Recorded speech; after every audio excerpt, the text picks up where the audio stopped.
What is happening, Ninja Turtles fans, movie fans alike? Welcome back to the channel. I am D-WIZZLE, and this is another edition of my live. And we are back. It is Turtles Thursday. We are back talking. Sorry, it's Tuesday, not Thursday. It is Tuesday. You're right. But we are back talking about Teenage Mutant Ninja Turtles. We're talking about every theatrical release of Ninja Turtles leading up to Mutant Mayhem, which is coming out this weekend. Literally a couple of days from now, we're going to see it. For those of you who don't know, we have talked about the previous films. We talked about the original 3 live-action movies. We talked about the CGI 2007 film, TMNT, and we talked about the first Michael Bay-produced Teenage Mutant Ninja Turtles movie. If you guys haven't seen our live streams for those, check out the channel. We have a playlist called Teenage Mutant Ninja Turtles. You can check out those streams. But this is the final stop to Mutant Mayhem.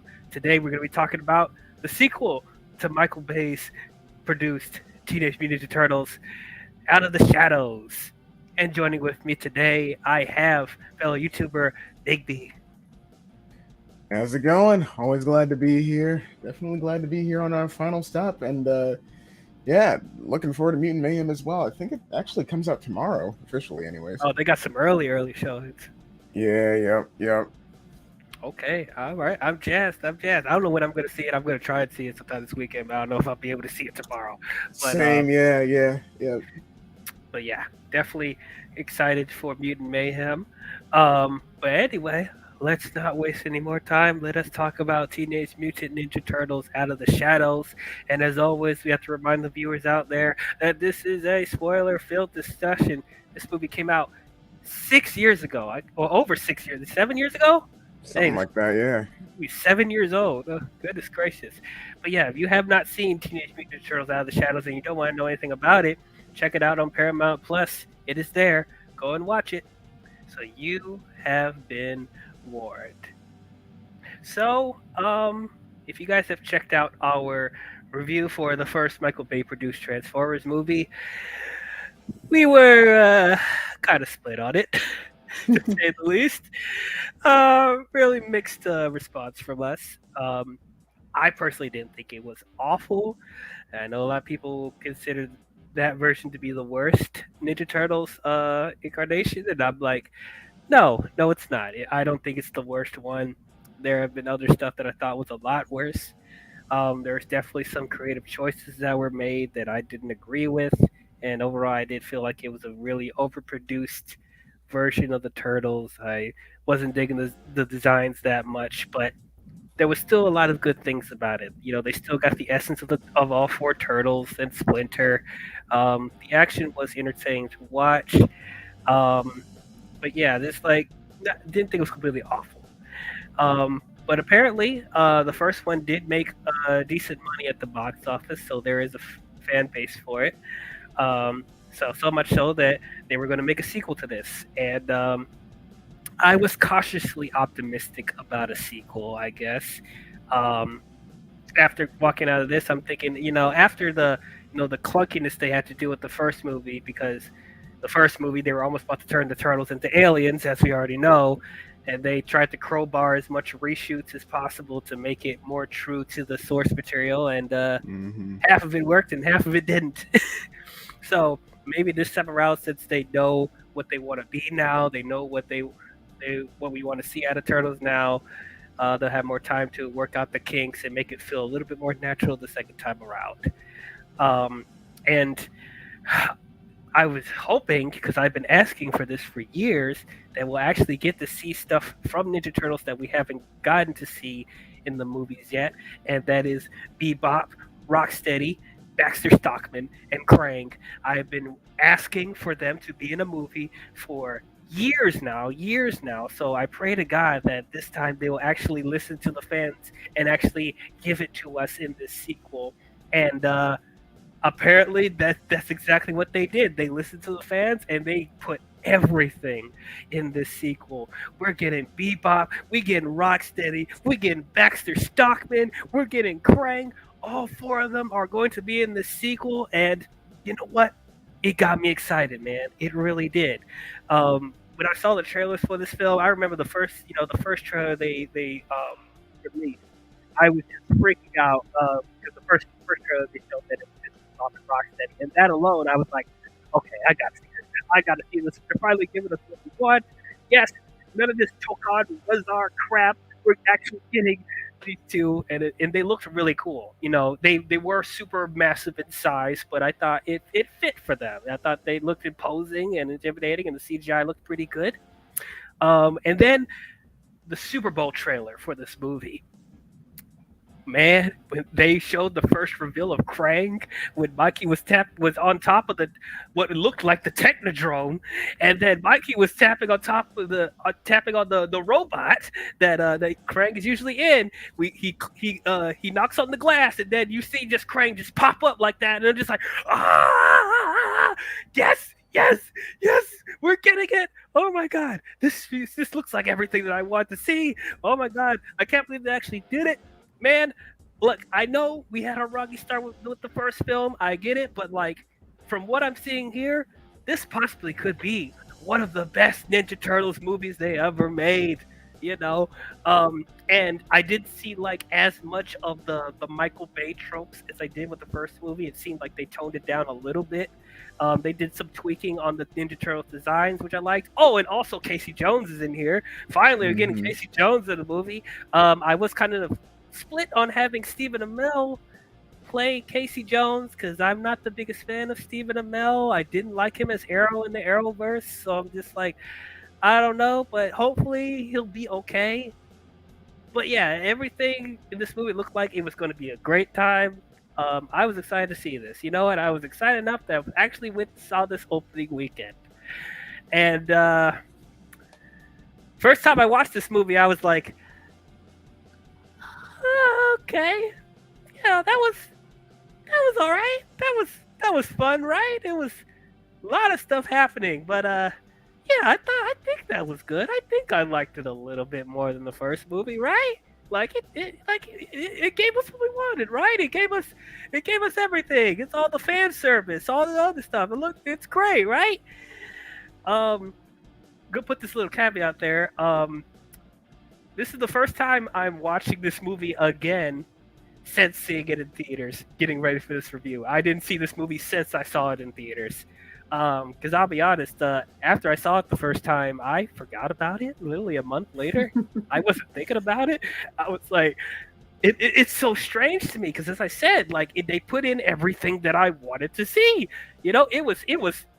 This was like a TMNT fan's wet dream, I thought. But man, rewatching it today, Yeah, there's some stuff that doesn't hold up very well. Um, Once again, I'm just like meh about this movie. I'm very meh about it. There's some stuff in this movie that I think they did better than the first film, but there's equally some stuff in here that I thought was worse than the first film. Um, like, yes, they gave us Bebop, they gave us Rocksteady, they gave us Krang. However, the way they handled those characters in those movies, I didn't like it. I did not like it. I'll say that actually, Bebop and Rocksteady, for the most part, I thought they were okay with how they handled it in this movie. I thought that was fine. But Baxter Stockman and especially Crank, no, just no. I did not like them at all. Like, I don't understand. So you guys know, I talked about on the previous streams that, for me, I don't like the silly cowabunga pizza eating. Yo, what's up, dude? I don't like those versions of the turtles. I like more of the darker black and white comics. I lean more towards the 2003 show and even the 2007 movie because that was a good balance of the dark stuff and the light stuff. Um, this movie felt like the live action version of the 80s cartoon with Michael Bay production behind it. And for a lot of people, they may think that's a good thing. But for me, it's a similar issue that I had with Secret of the Ooze. In some ways, I didn't think it was possible. There's some moments that are even sillier than Secret of the Ooze in this movie. This movie's too goofy. This movie's all over the place. There's too many plots going on. This felt like there was so much exposition in this movie. I literally felt like I was watching a video game because literally the entire movie you have characters being like they have to get this MacGuffin and this MacGuffin and this MacGuffin, and if you put them together, they will create this bigger device. And if we don't stop them from getting this bigger device, then Krang will take over the world. But then you also have to do this, and that in order to do that, and this. I'm like, that's all it was, exposition all over this movie. Um, the moments that we do have with turtles are still really good. There's actually some interesting like development we have here that once again we haven't usually seen in a turtles film. Like them wanting to be up in the surface and for them to be known to the humans, but they have to live in shadow because they're big hulking turtles and humans will fear them. And then there was even this little plot point of them possibly turning into human with the purple ooze in this movie. Like that's actually interesting dynamic, but they barely go into that as well. It's just too much going on. Oh, I didn't even mention that Shredder's in here. Barely. Yeah, if you were hoping for Shredder to get more to do than he did in the first movie, you might want to lower your expectations there, because yeah, they wasted him in this movie. They wasted him. I thought it was going to be a Shredder and Krang team up, but that we didn't even get that. Um, yeah, overall, it's just meh. That's all. That's how I feel about it. It's meh. Yeah, that's how I feel about it. What did you think about Teenage Mutant Ninja Turtles Out of the Shadow, Big B? Well, I think we might be a little bit split on this. Okay, so I never saw this movie when it came out in theaters. I hardly even looked at a lot of the advertising for it because at this point in time, I was just kind of on like a hating Michael Bay binge. So like anything that Michael Bay was a part of, I didn't really want to support. Yeah, I went and saw The Last Night, but like that was just me being a diehard Transformers fan and just pulling me towards that. So How's that? You forced yourself to go see The Last Night, but Out of the Shadows, you were like, nope, I'm not doing it. yeah. So like and even then, like I hardly really saw any of the ads for it. So like I honestly didn't even notice it when it came out. Really? Because they were pushing this movie really hard. Yeah, I don't know how I missed a lot of the ads for it, but my cousin was always telling me about it, and then eventually ended up getting it on home release because it's like $5 at some Walmart or something. And then I watched like the beginning part of it, and then it wasn't because I didn't like it or anything. I just kind of never finished it. I don't know. I think like some different things were like pulling me away from it or something, like a new game or a new movie came out or something like that. But Okay. you know, but now I actually got the chance to finally sit down and actually watch this movie. And maybe it's because of being a first time viewer. Maybe it's, because I haven't had enough time or as much time to really sit there and marinate with this movie. But I'm gonna be honest, I actually really liked it. Actually, really, really liked it. I thought it did a lot of things a lot better than the first film. Um, I thought that the character designs, which I'm sure we'll get into, I thought the character designs were a lot better than they were in the first film. Some of them, yeah, I liked what they did with the first film, but I liked how they weren't as busy, especially Shredder. I liked how the foot ninjas were actually ninjas. I liked in the case of Baxter Stockman, I actually really liked Baxter Stockman because of the 2003 interpretation of him, where he's like this awkward scientist with a power, like with a god complex, and he's that's what he is in this film. I thought he was, perfectly awkward. I thought he had that same superiority complex. I loved it. I loved that. Bebop and Rocksteady, there were certain moments where I was like, okay, whatever, but like for the most part, I liked them. Let me think. Krang, he wasn't my he wasn't the ideal version of Krang that I probably would have done, but I did like him. I kind of liked that he had more of a like the collector kind of thing going about him. Um, other minor characters, Karai, I liked a lot more than in the first film, but that's mainly down to an aesthetic thing. Yeah. Um, Casey Jones was meh. I like the actor. I like the actor, but he was meh as Casey Jones. I mean, he just kind of, you know. Um, I liked, for some reason, I'm not sure if they used the same CGI models or if they messed with them a bit, but I liked how much more animated they felt. I liked how expressive they were in this film compared to the last one, especially like Raph. Um, and when with regards to like what you said about like the whole mix of like dark and you know childlike under tones with this movie, I personally I kind of thought that it had a almost perfect mix. Like I thought that Secret of the Ooze leaned a lot into the whole kid aspect of things. And while I still kind of liked that, I can acknowledge that, yeah, it was a little overbearing. Um, with '07, I think that was honestly the perfect mix of that. But this film, I feel like, was close to that. I liked the. I think it's more like it within like the interactions with the turtles and everything, and how they interact with their villains and everything. Yeah, they're throwing out quips like the '80s cartoon and everything, but there's still like some of that like more, I don't want to say brutal, but more I guess realistic combat. Um, and other than that, I really liked the B plot here because of how unique it was. Yeah, it was entirely predictable. You knew exactly what was going to happen. You knew how it was going to pan out. Of course, they're not going to become humans at the end. Of course, they're not going to take the U's. But that I liked it for what it was, and I liked it for putting them in a unique situation that caused that inter-character conflict there. But yeah, no, I really like this movie. I really like it. Okay. Okay. Interesting. Very interesting. It's probably the most split we've been on there. Well, actually, no, we've been there were other previous movies that you seem more favorable than I am, but Mm-hmm. like TMNT. Yeah, But yeah, I still like TMNT. But yeah, he loves it. That's his favorite one. Uh, absolutely. yeah, Still is.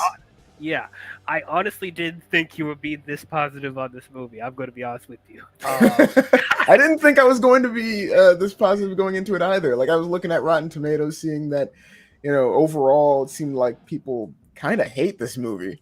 And I was like, okay, it's probably not going to be that great. And then I watched it. I watched it yesterday, and I was like, wait, this is actually.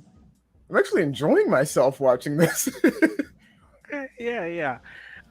Yeah, once again, I don't think this is awful. I don't even think this is the worst. Once again, I don't think this is the worst one. I really Oh yeah.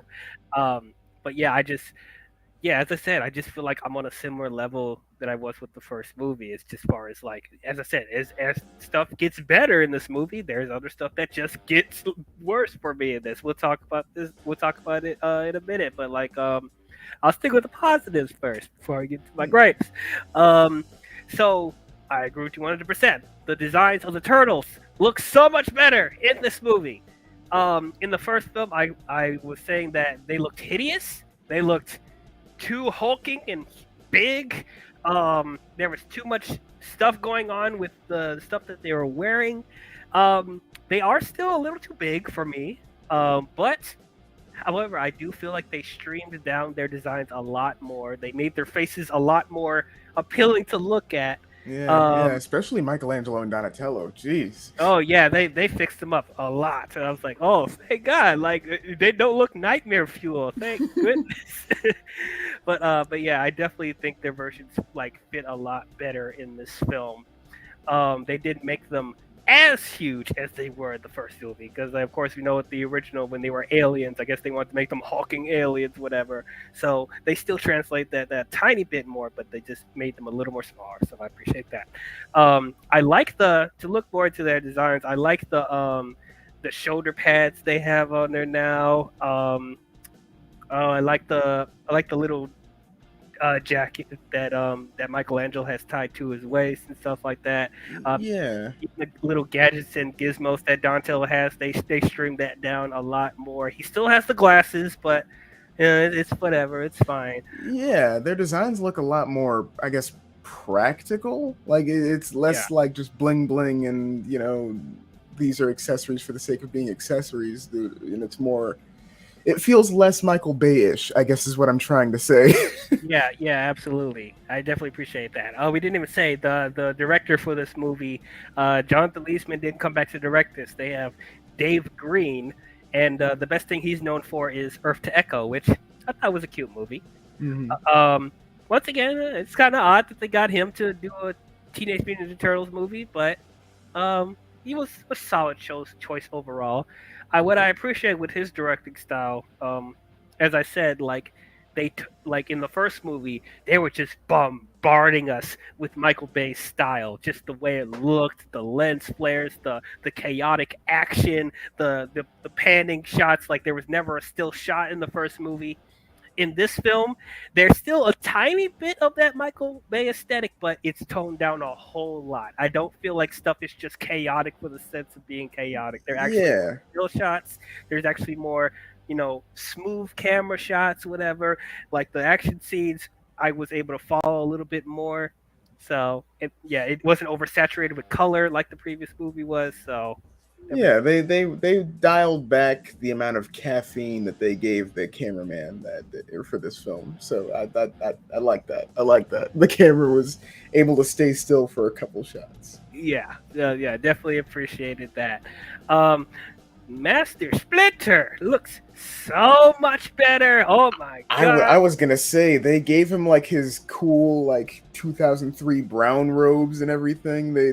Yeah. He He looks has more hair. furrier. He Yeah, has more hair. Yeah. yes, that's what he needed. He needed some fur, so yeah, he doesn't look scary now. Like he actually looks he still looks like a rat, but still once again looks more appealing to look at. Um and yeah, Tony Shalhoub once again, I thought he was pretty solid as Master Splinter. Um, at first, I was criticizing with the first movie that he didn't get as much to do as he did in the first film, but actually watching it, he actually is in the movie. Like he doesn't feel like a cameo. He actually, has a substantial screen time. So like, I appreciate that we did just forget about him in this movie. Hmm. Hmm. Um, Megan Fox as April O'Neil. Once again, she was positively, absolutely 100% fine. I think she did better in this film than the last one. Did you? Yeah, yeah. I mean, like she felt like she was doing a lot more, and that she felt a lot, I guess, better integrated into the plot. Actually, yeah, you're probably right. And like that like the screaming and the over breathing, like she doesn't do that at all in this movie. Yeah, and you no longer had like that whole B plot of, oh, blah blah blah blah blah. My father's killer and everything, but or my father died and everything. And that's when it's like doing she's doing stuff that like 2003 April would do, where it's like a little bit of espionage. Hmm. Yeah. So I definitely did appreciate that. It did feel like she was useful to the plot a little bit more in this movie. But what I did not appreciate, they they just couldn't help themselves, could they? They had to get Megan Fox in a schoolgirl outfit. Come Yeah, on now, I was come gonna say on. you couldn't even go 3 minutes. Like you did so well in the first movie. Yeah, you had that one, shot of her butt in the first movie, but like that wasn't too bad. This one is just like, okay, wow, they just literally they had to do this. They had to put her in a schoolgirl outfit. All right, it's whatever. But once again, that's like the only thing in the movie, so it's not like it's the entire film. But I was like, okay, whatever. Um, yeah, as you said, the Foot Clan looks a whole lot better in this movie. They weren't like just military people with guns. Thank God. They actually look more like ninjas. They Yeah, actually act more like ninjas. They have swords again. They're flipping around like ninjas. Thank God. yeah. To kind of like once again mention the 2003 show, the Foot Ninja design looks a lot like those camo Foot Ninjas from the 2003 show, which I really like. I love that look. Yeah, yeah, definitely looks cool. Karai is better in this than she was in the first movie. She does a lot more, even though that's not really saying That's not much. saying a lot. Not really saying a lot, but like I hated Karai in the first movie. Didn't feel anything like her, but in Which this one, which, which is a shame because it was a good actress. yeah, she's a good actress. It's a shame they just wasted her in the first film, but like in this one, yeah, it felt like she was a little bit more prominent, just a little bit. Yeah, yeah. The recast was obvious though. You could immediately tell. Oh yeah, there's some like blatant recast that they don't just acknowledge at all. They're just like, oh, okay, different person, huh? Hmm. Yeah, we'll get to Shredder in a minute, but but I actually okay. Even though this is like a really over the top, I did like the garbage truck that the turtles had. That Yep. was Yeah. that was a cool That, thing. that was it was a little over souped up, but Yeah, it got the battle shell looks nice. yeah. It's like Mad Maxed out. It got flames coming. It's like flames coming out of it, and Yeah. then it has like these nunchuck things coming out of Yeah, it. yeah. I saw the flames and I was like, Michael Bay. I see. Yeah, that's some Michael Bay stuff right there. And then shooting manhole covers in the front. I'm like, this is a teched out thing. Yeah, I mean the manhole covers. That's something that I think they've done on like every battle shell toy since like the beginning of time. I don't know, but Oh yeah, yeah. I could literally tell when I saw that. I was like, oh, they're gonna sell toys with this. which they did. Absolutely. Yeah. Oh, I'm sure. I am sure. But yeah, like you guys are supposed to be discreet ninjas, and you got like this battle like garbage truck. I'm just like, Yeah, all right, which that's fine. yeah, that was a little weird. How like right before they get in there, like we can't be seen, and it's like you can't be seen. Yeah, you can't be sure about that. Like, I'm sure people can see that from a mile away. Yeah, there's probably a YouTube video of someone on a bridge looking out like that van has nunchucks on it. Yeah, I'm sure Fox 2 News like was reporting that from the helicopter, but like this teched out garbage truck caused Yeah, mayhem on the freeway. yeah, like we're here to see the potential escape of Shredder, the most notorious villain in the world, as they say in the movie. But yeah, The most notorious. which is weird. They were like, yeah, this is the biggest villain in the world. It's like the world, The world? really? Hmm. Really? I mean, he wasn't in the first movie that long for you to Right, say that right. he's like Man just ran like a small crime empire in New York, and the world. yeah. Did a bunch of stuff happen between the Yeah, first and the second one? Don't question what yeah, happened off yeah, screen. yeah. Is this an alternate timeline where Chicago doesn't exist? What's up? Like, Like, honestly, this feels like there are moments in this movie that feels like it's in a different timeline than the first movie.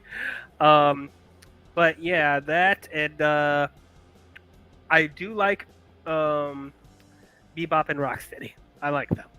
I thought they still looked really cool to me. They're hulking and massive, but I think it fits more with their characters.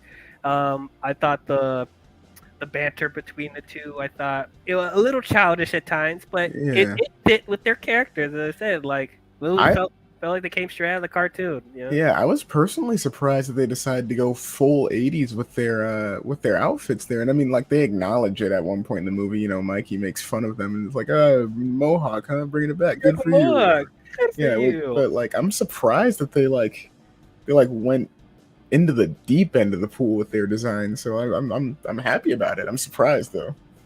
I would have been disappointed if they didn't do that because like Oh the yeah. turtles look so the turtles designs look over the top. Like why wouldn't they do it with Bebop and Rocksteady? Like Yeah, that's an iconic look that they have, especially with the Bebop with the glasses and the mohawk. Like that you was know, the thing I was mainly surprised about. Was mainly Bebop's thing. I was surprised that they kept. I'm not surprised they kept the mohawk. I'm surprised that they still made it purple or purple pink. mohawk. You know, I'm surprised that they kept the glasses for him too. I'm very surprised about that. Pleasantly surprised, but very surprised.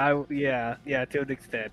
What I was actually more surprised about is their human forms. They kept really true to the cartoon. Like you have Gary Anthony Williams with with the purple mohawk and the glasses when he's a human, and they actually got Sheamus from the WWE to be Rocksteady. Like Yo, that's freaking nuts, man. yo. Um, but yeah, I was actually really happy. Like even though I say like I'm a hater of the '80s cartoon, like I don't know something just seeing these guys translate to live action as well as they did. Like I don't know, I just had a smile on my face. Yeah, yeah. Some of the aesthetic is just you can't hate it. You can't hate it. I can't. But as I said, like there was some banter that they had between the two that I thought wasn't as funny as I thought they wanted to be. Like their whole thing of my man. I'm like, that's not funny. They keep saying that Yeah, over and over again in the yeah. movie. It may have been funny back then. I don't know, but Like they're literally setting themselves up to do like a good like some good humor there because like they have some good.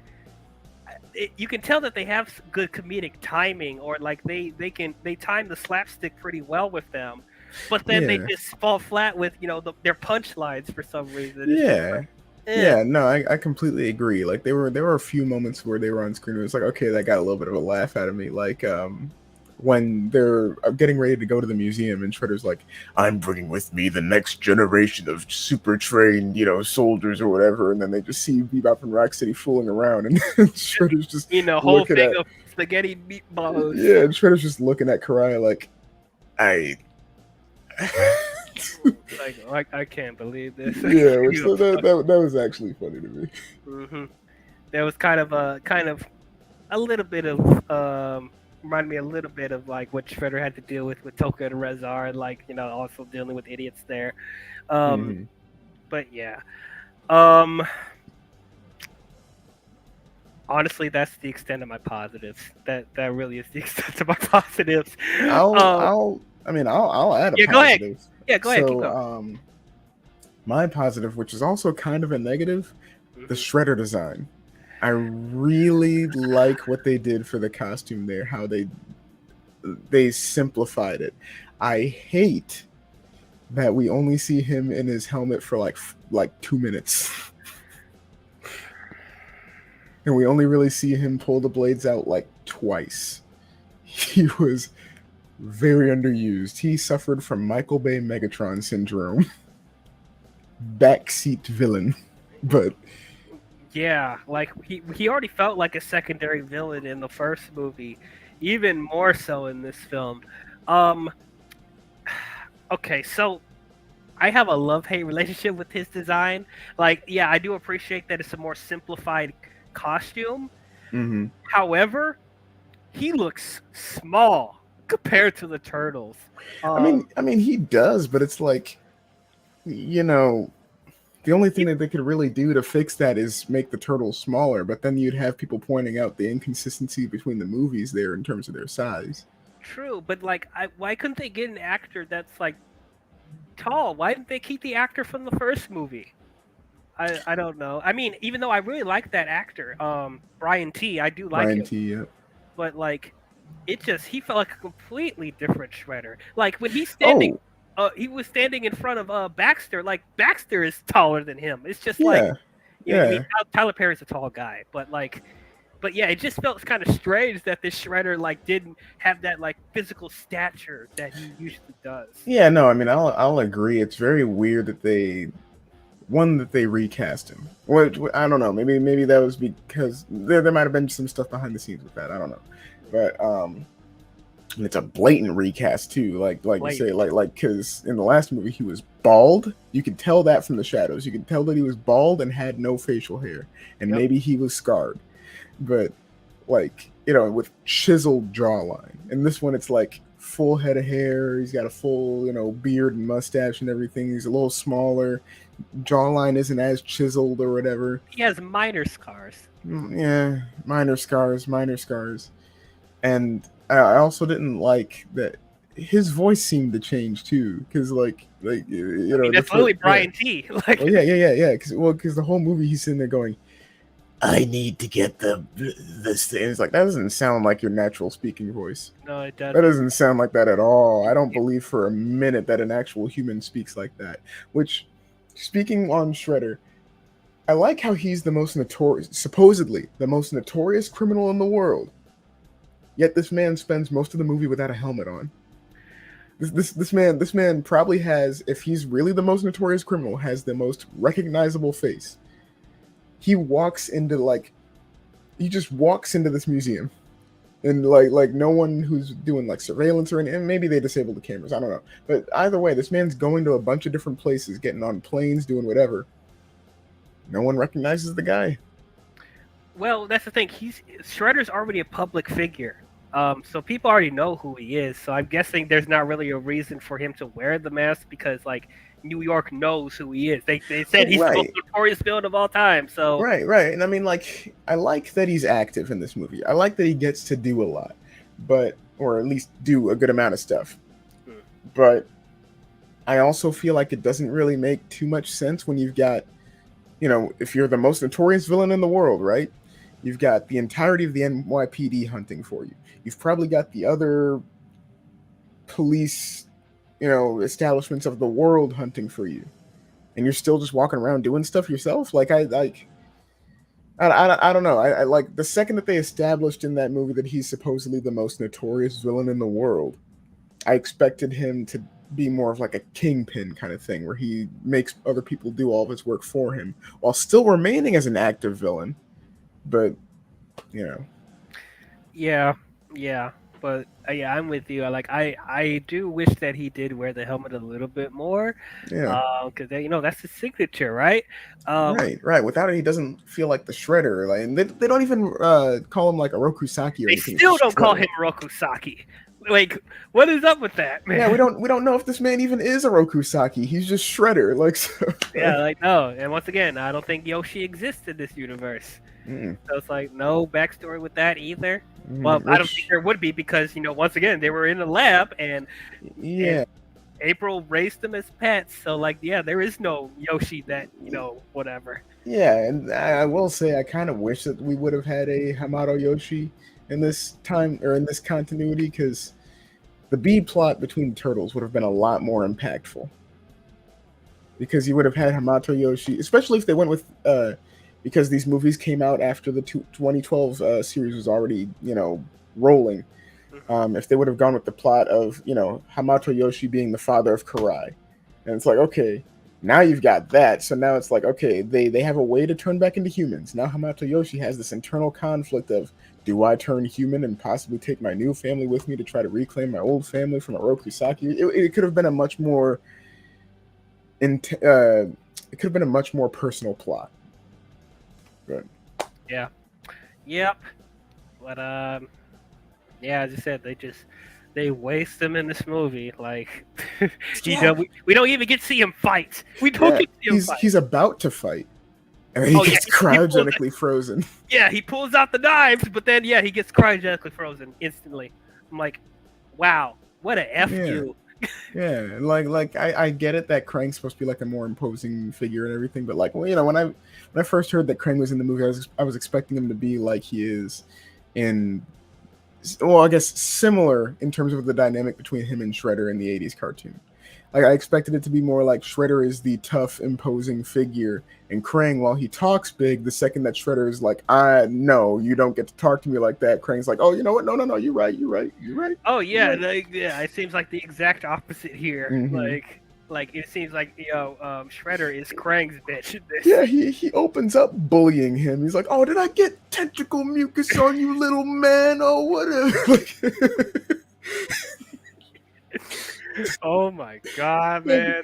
yeah, they do the whole like thing at the end, like, "Oh, we were a team. We, I'm sorry, do you mean we? I don't like right, sharing. right. You betrayed me. I didn't even think about you." It's like that feels like Wow. something that Shredder should have been saying, but okay. Honestly, yes. You know, while we're on the subject, let's just talk about Krang. Man, I know this is what I asked for. This is what I asked for.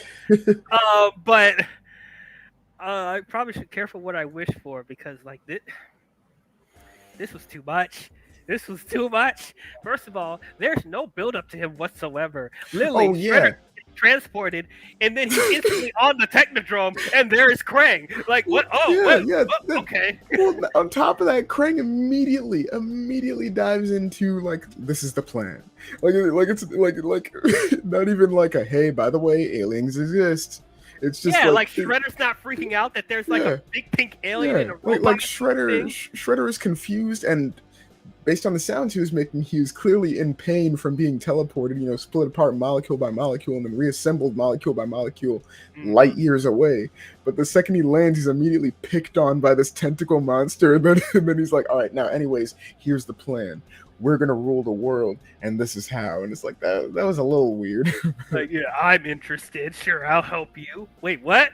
Yeah, like what? What? You're Like not you questioning didn't any of need this at all? Like, any more convincing or anything. On top of that, even when he's in the scenes by himself, which I kind of didn't like what that they did with Shredder, when he's in the scenes by himself where it's just him and Karai or him, Karai, and Stockman, he's 100% on board with this plan. He's like, "Oh yeah, me and this guy are partnering up. We're taking over the world or anything." He's not sitting. He's not sitting there like, "Okay, so here's the plan.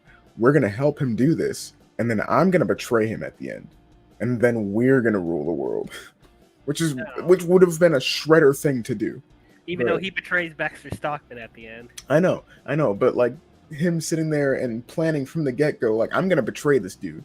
That would have been a completely Shredder thing for him to do. He doesn't. He's just fully on board. Like, "Oh, but yeah, I'm gonna do what this guy says. We're gonna rule the world. It's gonna be great." Yeah. Yeah, this pink alien gave me this purple ooze. I don't know what to do with it, but he told Yeah, me yeah. this will help me with my turtles problem. Which Okay. is also weird that he told Stockman, "You need to synthesize it," even though at no point did Krang say you need to synthesize it. He just said, "This is going to solve your problems." And he goes to Stockman, he's like, "You need to synthesize this," and then immediately assumes that it's going to mutate somebody, and like just shoots Bebop and Roxy. That could have been like acid. It could have been like Joker gas. He could have just been like, they'll obey my command." Ah! Ah! Which would have been brutal, and it probably would have been hilarious, which obviously they wouldn't have done. But No, like, like yeah, honestly, like he did tell us what that ooze does. He could have done anything. yeah, it's also weird that Baxter Stockman, despite how smart he is, knew immediately how to synthesize it. I mean, he's the mad scientist. Remember? I know, but he's immediately like, "I've got just the machine for this." Yeah, it is very convenient that he literally just went to his thing like, Yeah, that was like I got it was like 10 feet away. Yep. I'm just like, okay, all right, well, this is what we're doing, huh? But but yeah, Krang in this, he's so goofy, so freaking goofy. First of all, they didn't even give him the voice from the cartoon, like Shredder, give me the money. They don't do that. They give him this, oh, this over the top voice. Yeah, I feel like they drew a slight bit of inspiration from the '80s voice, but they didn't obviously roll with it. It was just Shredder, give me the yeah, money. yeah. They decided to just kind of be like, "Oh, he has a weird voice. He's a little quirky." Okay. Yeah, and like instead of making him this, guy who talks big but is overall just submissive to like Shredder because he's the big baddie, he's like this collector kind of character. He literally has a whole holding cell that was never established and never explored any further that has supposedly all the previous partners that he's had in world domination. I didn't freeze it to see. I didn't like freeze the frame to see what other like people they had in the cryogenic thing. Like I was seeing if there was like any Easter eggs or anything. Like, oh, could there be triceratons? I was gonna Could there say, be is there other a Triceraton Ultrons? in there or Like something? I don't Yeah. know. I don't know.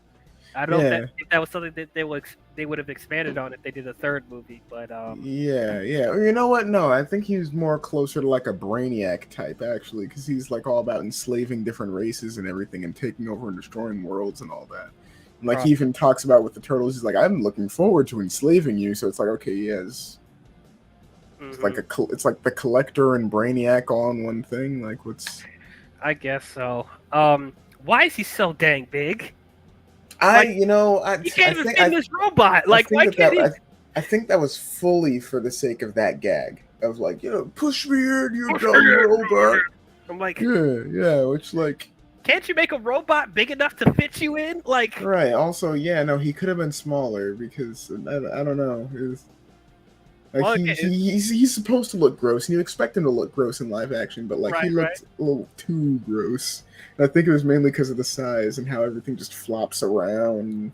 yeah, just like everything gotta be big. The turtles are big, so and the Shredder was big. And Bebop and Rocksteady is big. We gotta make Krang big. I mean, Krang isn't even necessarily big. He's just a half full water balloon.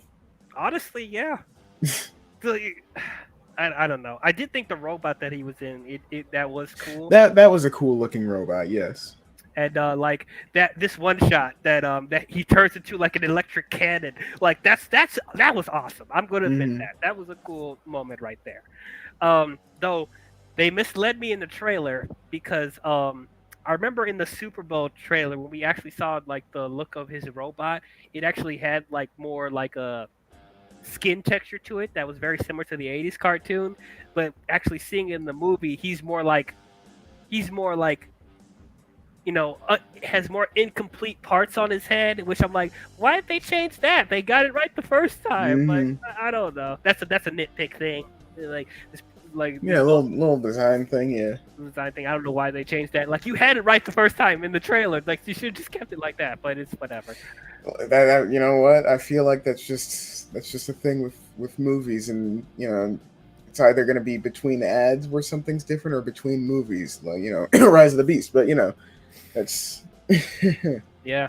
And the Technodrome, like it was cool seeing the Technodrome in this movie. I don't think we'd ever see the Technodrome in a live action Ninja Turtles movie. Honestly, I still didn't think that we would see it, because they showed the turtles getting to it when it was like just the frame around it. I was like, okay, so they're gonna just kind of like tease us with it and probably like shut it down way before it even fully forms or something. Okay, fine.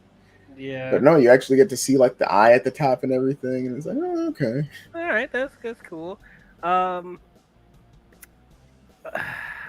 It is very similar though to like it was a very similar finale to the finale in the first movie, because once again they're fighting way up in the sky. That when I said like they toned down the Michael Bay isms in this movie, it felt like in that climax they went right back to being, oh, here comes the chaotic stuff again. I'm like, oh boy. Spinning shots, panning shots, all of this. I'm like, oh. Yeah, I kind of felt like they kind of dived into that with the Brazil thing when they were in the plane. Honestly, even though that was really over the top, it was over the top, but it was appropriate, but it was over the top. Yeah, like I felt like that scene was a little bit more appropriate, and it was a little bit more entertaining to watch than the Craig fight. Well, yeah, 100%. You had cool things like Raph's fear of heights, but yeah, that was funny. And then Rocksteady like getting on the tank and blowing up the plane. How those pilots didn't die is beyond me. That's the thing. They're trying to be more kid friendly, so you can't just have brutal deaths like that. Yeah, but they tossed a policeman out of a moving car on a freeway at the beginning of the movie. Like, that's okay. They're fine. No, they're not. Just like all those policemen that crashed into those poles that came up out of the ground. They are not fine. They are dead. Oh, and also those nunchucks that came out the garbage truck and smashed both of those Foot Clan's bikes, Yeah, whatever. Yeah, no. They killed those men. yeah, they are gone. They are Yeah, vegetables. Like no, Michelangelo brought down a 2-ton metal nunchuck on a dude's head. yeah, That man is gone. He is goodbye. gone. But Say yeah, good night. yeah, it is nuts. But yeah, the whole sequence when they crash into the ravine, that was cool too. Hmm. Yeah, I wish there was. That was the only like fight scene with the turtles and Bebop and Rocksteady though. I wish there was like a little bit Yeah, more.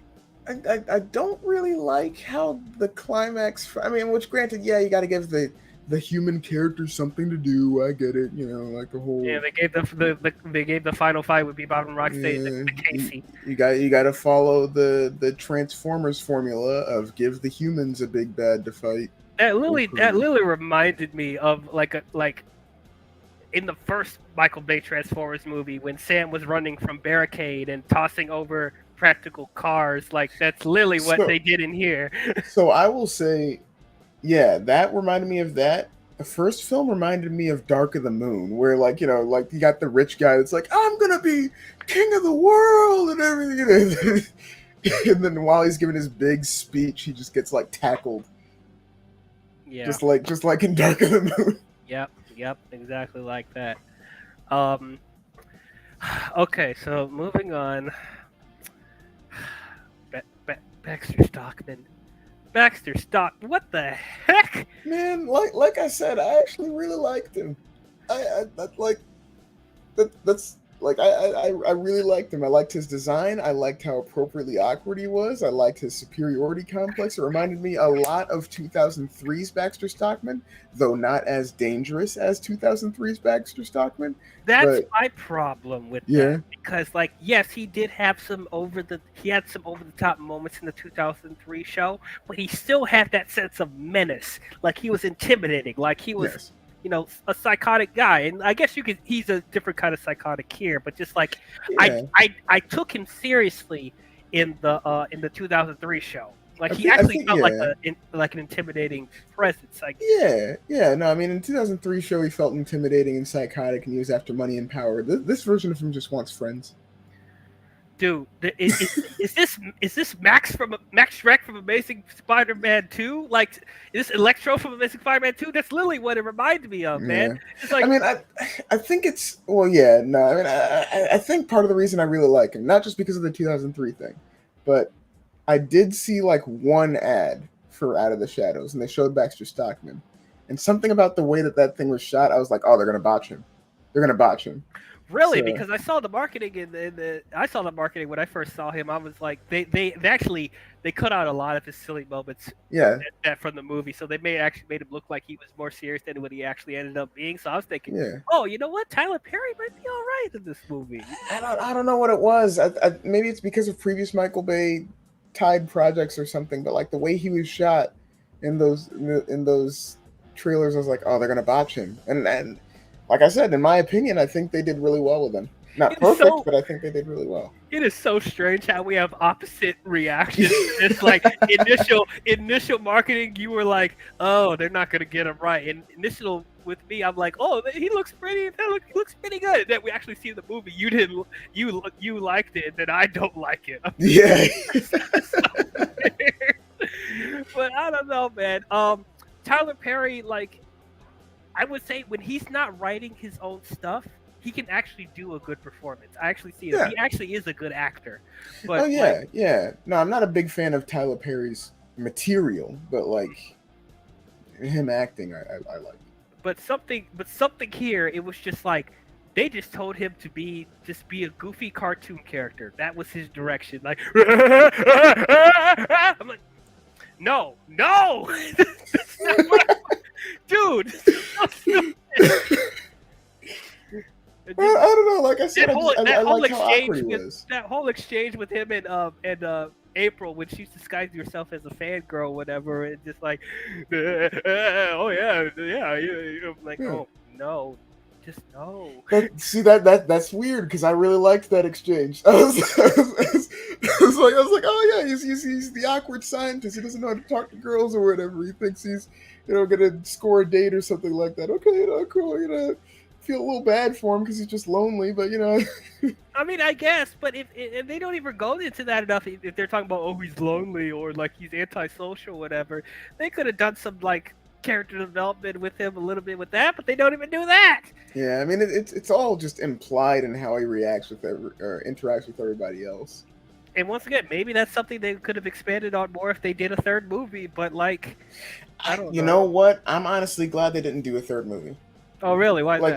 I'm kind of glad that this stuck as a duology because I feel like so. All right, 90s films kind of did a similar thing, right? Where it was like, first film was kind of like grounded, second film was a little over the top, third film was really over the top.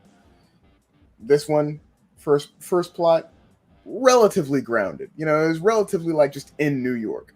Mm-hmm. Second movie's plot, it's a little, it's over the top. It's over the top.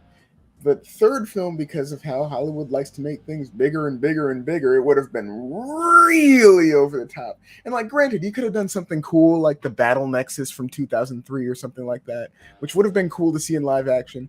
But I feel like the way that, you know, Hollywood live action films would have done it, it would have just not turned out good. They maybe would have like overextended their budget. I feel, you know, and it would have became a shoddy project that seemed like an obvious cash grab and an obvious way to just make it bigger and badder. Yeah, like I'm sorry, like even though the Ninja Turtles movies are popular, you should not make a Ninja Turtles movie that's $200 million.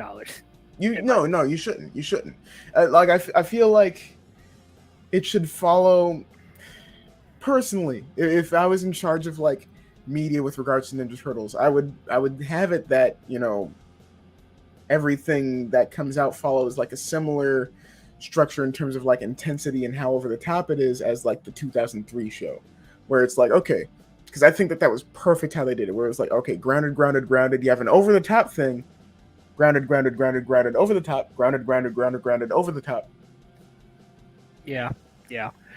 Because like the budget for this movie was already $135 million, so like if this movie was successful, they probably would have increased the budget a little bit more. They totally would have. They totally would have. It probably would have been like a $200 million film, and then they would have done stuff in it that would cost $300 million. Oh, and God. It would show. It would show. It would show. It would totally show. You would have had a either Revenge of the Fallen or Last Night situation with that third movie. Oh, God. Guarantee it, you would have had that. Oh boy. Yeah, especially if they do, like, if they decide to explore more of the sci-fi stuff in there. As you said earlier, but the what was it again? The Battle Nexus. Yeah, the Battle Nexus. They could have done that. They could bring the Triceratons in here. They could do that whole Galactic Civil War thing, which would have been a little much for Ninja Turtles. It would have, especially because you would have had at that point, because like I said, Hollywood likes to go bigger and bigger and bigger for every project.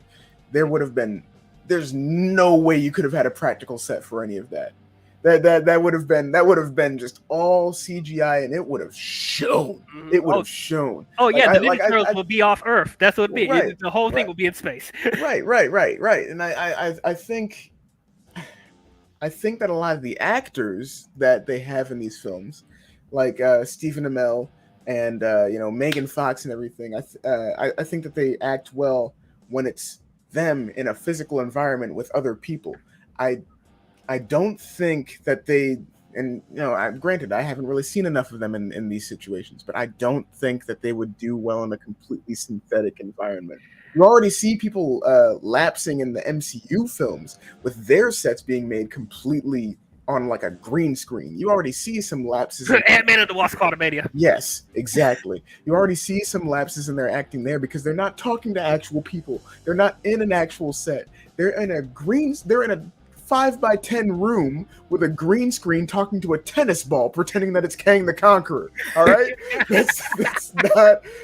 So you would have had that. You would have had Alan Ritchson in a completely green screen environment in some 5x10 shack talking to a tennis ball like that high, pretending that it's like the daimyo's son from the battle nexus. All right, it wouldn't work. It wouldn't work. I understand that Yeah. like actors are good at pretending and everything, but you can only pretend so much and still have a great product. And even then, Right. like I said, they would have overextended their budget. It would have been a $200 million film, and it would have in reality done stuff that cost $300 million, and it would have shown. And those animators would have been worked to the bone. To the bone. To the bone. Absolutely.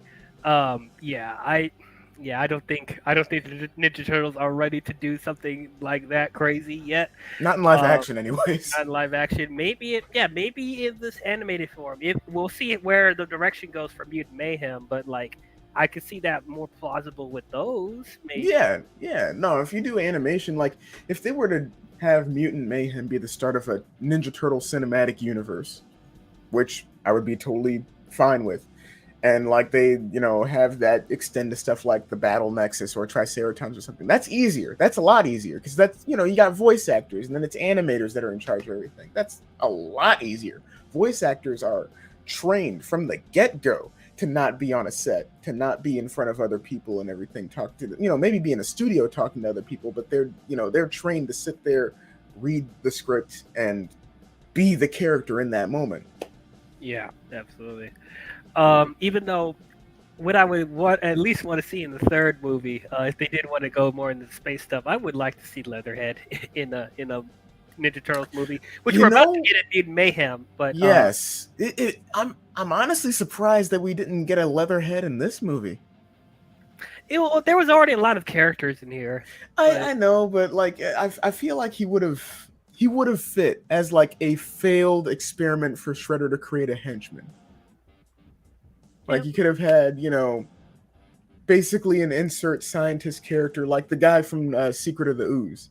You could have had a character like him, and it's like, oh, try it on this one. Someone with like brains that'll also have like super strength or whatever, and then you create Leatherhead. mhm. Um, yeah, I mean, I guess it is possible to still have them in there. I think it's just like they wanted to equal out the playing field as far as heroes and villains because they have four heroes and four villains in this movie. So it's like they want Mm-hmm. to balance that at least. Mm-hmm. Um, but like, so what I'm thinking, if they did do a third movie, I would actually be okay if they had Leatherhead in the next movie and maybe they could slowly introduce stuff like the Triceratons. They could be like the main villain I of it. mean, I mean, I don't know. yeah. If they were to do a third film, I would want Leatherhead and I would want Professor Honeycutt. That's Oh yeah, prob- yeah, yeah, that's yeah, that yeah. that's probably it because Leatherhead and Honeycutt kind of go hand in hand. I think that's probably it, and I probably would have had Baxter Stockman maybe be somewhat of a main villain for that. Honestly, yeah, That's yeah. that's probably what I would do. And have like the Mausers show up, maybe he runs into like some sort of like Utrom or Triceraton technology, probably Mhm. Triceraton technology, and then that leads to the whole in the fourth film, the Oh, plot we're of doing a being quadrilogy. We're doing a at that quadrilogy. point, I feel like you would have to do a quadrilogy because then you would have the Triceraton show up in the fourth film looking for Honeycutt. That would have been that would be the ideal set of movies. But I know that they wouldn't go that route. But that's That'd be cool though. That'd be interesting. it would it would Um. Okay, so Casey Jones. meh No, just meh no, no. Um. meh. Yeah, that's all he was. He was just meh. Yeah, Like, he wears the hockey mask once. yeah, just once. It's a cool hockey mask, but like, I mean, I don't know. I like look. It should have been a smaller hockey mask, and he should have grown his hair out more. I understand. I kind of understand why they didn't go that route because they're like, oh, Megan Fox's April O'Neil would totally not fall for caveman Casey Jones, but that's what Casey Hey, why Jones not? is. That's Why what Casey not? Jones is. Casey Jones is the murder hobo vigilante. That is what he is. He's not Yeah, a police officer. He doesn't operate within the law. He doesn't care about the law. He was yeah. scarred by the purple dragons, which would have been really cool to have in this. Oh, You could Purple have had, Dragons. Yeah. yeah, you could have had Bebop and Rocksteady come from the purple dragons. It would have been great. But No, this Casey Jones is too squeaky clean. I don't like this. I'm a detective, man. Like, That's would you believe me? One day I'm gonna. No. that's why I'm saying he was met. Like he struck me the same way as the Dark Knight trilogy Robin struck me, where it's like, ugh. Yeah. It's, Like I no. like don't get me wrong, I like the actor. I do. I like personally I do like Arrow, but I miscast. Miscast. Completely. Or at least they could have done the character differently. Like he may have been casted right if they did the character differently. Make him grow out his hair, give him a smaller hockey mask, make him a murder hobo vigilante like he actually is. Give him a vendetta against the Purple Dragons, which would have given him an actual reason to go after Bebop and Rocksteady if you had them as a part of the Purple Dragons because they killed his dad. There you go. Yeah. Yeah. Like, yeah, I like my Casey more rugged, man. Mm-hmm. I like it a little more gritty, and like it literally just felt like Stephen Amell was playing himself. And I see this as a pattern with him when he's playing roles because for a lot of his roles he likes to be himself, and I don't like that because Yeah. he wouldn't even grow a goatee for Arrow, which really made me Which mad. yeah, that does disturb me there. And yeah, no, like it just I'm sure there was something in his contract that said that he wasn't required to grow out his hair or wear a wig. yeah, and then Reminds like it the way they had him play Casey, yeah, it just didn't, you know. And like the actual Casey Jones would not back down against Raphael. No way, no how. like no But, way. but yeah, yeah. But like they're sitting there like, oh, we're gonna break into the police station, and Casey's like, I'm not doing that. All right. Even though I don't like that Casey Jones is operating within the law, okay, he's sticking his guns. All right, cool. That's a Casey Jones thing to do. He sticks to his guns. Him and Raph butt heads a lot. Cool, whatever. We're doing it. Do you want to find Bebop and Rocksteady? Like, all right, fine. It's like, no, Casey Jones would have been like, well, I'm gonna do it my own way. Do it my way. Yeah, Yeah, exactly. And then like romance between him and that April. like that came out of left field. Yeah. Like the '90s film is the best example of that in terms of theatrical releases so far. Yes. Outside of like the '07 film because that's already an established romance at that point. Yeah. But the '90s film did the best job at like establishing that romance. You haven't, you know. Yep. This one, oh, Stephen Amell's hot. Let that okay. That's it. All right. Mm-hmm. Oh, Megan Fox is hot. Two attractive people attracted to each other. Okay, that's All it. right. Okay, whatever. Um, I forget this other actress's name. Hold on, let me pull her up. Let me pull her up. The Laura Linney. Laura Linney. Lily felt like those FBI agents that were giving the Transformers a hard Oh, time in the yeah, yeah. No, no. I was getting the exact same vibes here.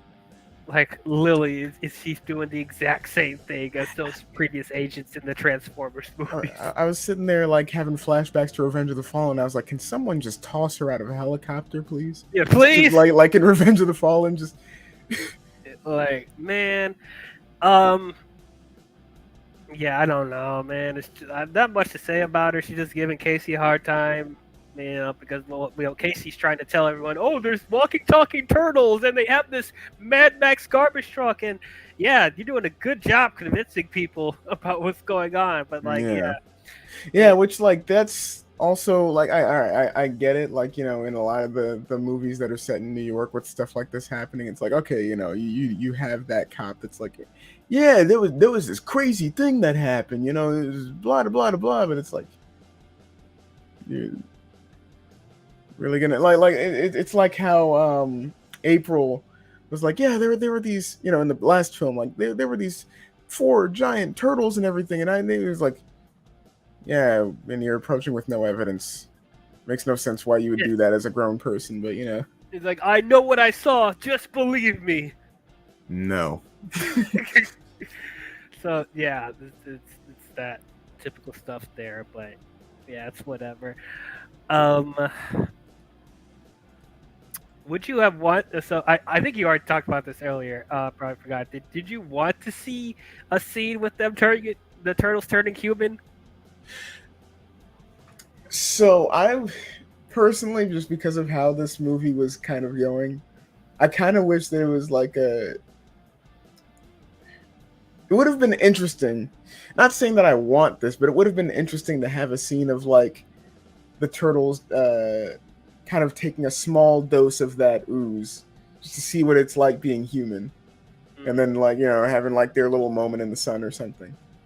Maybe it would have been like a You know, Shrek 2 situation. yeah. Then maybe having that ooze wear off at an inconvenient time. Then you get the whole they're monsters, they're monsters, we're not monsters. But Mhm. Yeah, because like I said, I think that's a dynamic we haven't seen in like a lot of iterations of the turtles. So I thought that could be something that they could dive into. I You mean, know, based on ads for Mutant Mayhem, we might be getting something similar to that. Not with them turning human, but with them wanting to interact with, the outside world. yeah, which we see that before. Hopefully they'll do something fresh with it in this new one. But Hmm. but it was really intriguing that they brought up the possibility with the purple ooze to turn them to human. Um, I don't know. Like, I mean, there was already a bunch of stuff going on in this movie. They probably didn't have enough time to go into that. But like, man, if they did another movie, I wish you know they could have like dove into that a little bit more. But that's just me. Yeah. Oh, I forgot Will Arnett. Will Arnett was fine. He Oh yeah, yeah. Vern. Yeah, Yeah. Bird. Yeah, so he ends up taking all the credit for defeating the Shredder in the first movie. Um, which okay, now that he's calling himself the Falcon or whatever. I wonder how they were able to get all that sorted out with having the people believe that he defeated the Shredder. Yeah, like they just believed him with no like video evidence, or was it just like a thing where like he came out of the wreckage of the building and they were like, "Oh my god, he did it!" Like, Yes, I pushed him off the window. right? That was I me. don't He know pushed him off how the cliff.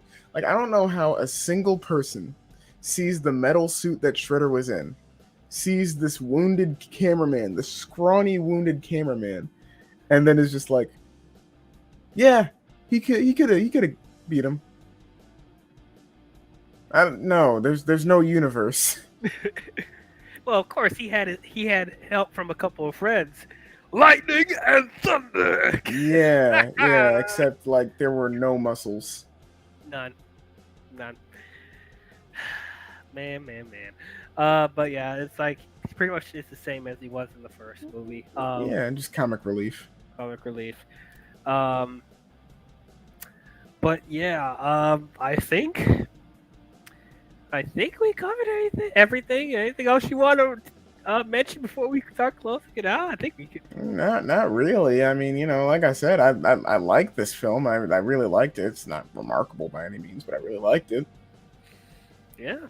All right. Well, I guess it'd be time for some final thoughts and grades overall. Um, Once again, I think this movie's okay. Um, I feel in a similar level that I did with the first movie. Um, there's the stuff that I thought that they improved from the first film, like the look of the turtles, the look of Splinter. Um, Bebop and Rocksteady is in here. I really like them. Um, it doesn't feel as overproduced as the first movie. It doesn't have like as much of the typical Michael Bay tropes as they did.